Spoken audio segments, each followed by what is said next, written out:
ప్రసిద్ధ పుణ్యక్షేత్రాలైనటువంటివి అయోధ్య, మధుర, కాశీ వీటితో పాటుగా అప్పట్లో జవహర్లాల్ నెహ్రూ హయాంలోనే జరిగినటువంటి సోమనాథ ఆలయం. ఆ రోజున స్వతంత్రం వచ్చిన నాటికి కుదుర్చుకున్న ఒప్పందం, హిందువులు ముస్లింల మధ్య కుదిరినటువంటి ఒప్పందం, పాకిస్తాన్ విడిపోయిన నాడు కుదిరిన ఒప్పందం.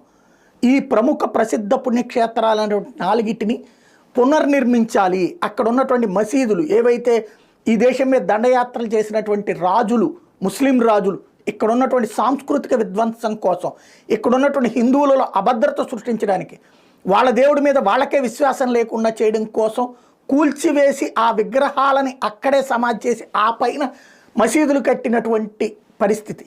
దాన్ని తిరిగి పునర్నిర్మించడానికి ప్రముఖమైనటువంటి 4 సోమనాథ ఆలయం పునర్నిర్మాణం జరిగింది. అయోధ్య, మధుర, కాశీ వదిలేశారు. అది కాంగ్రెస్ పార్టీనే చేసింది.